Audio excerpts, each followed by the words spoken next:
peut-il se passer dans 5, 10, 15 ou 20 ans? Est-ce possible de le savoir? Oui et non. Non, il n'est pas possible de savoir avec exactitude ce qui va se passer dans l'avenir, tant le monde est incertain aujourd'hui, la prospective n'est pas un art divinatoire.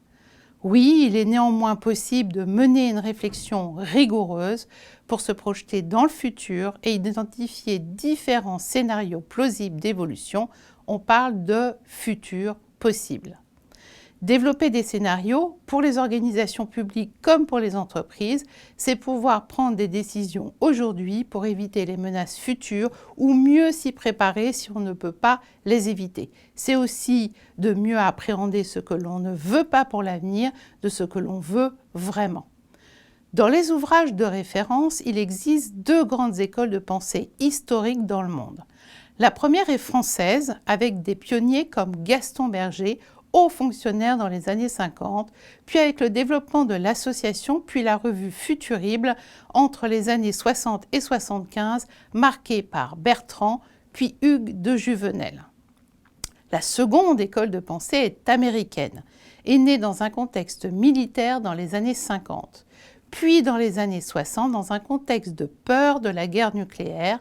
Herman Kahn va populariser la notion de scénario. Un peu plus tard, dans les années 70, l'entreprise Shell utilise cette méthode des scénarios et anticipe ainsi le choc pétrolier. Cela va constituer un mythe pour tous les prospectivistes. Comment fait-on des scénarios prospectifs? Les prospectivistes font comme les médecins. Ils posent d'abord des pronostics. Si vous ne faites rien, quels sont les dangers, les menaces ou les opportunités à long terme? Puis ils élaborent des scénarios. L'objectif est d'anticiper et de passer à l'action. Sans détailler toute la boîte à outils des prospectivistes qui est large, voici quelques points de repère.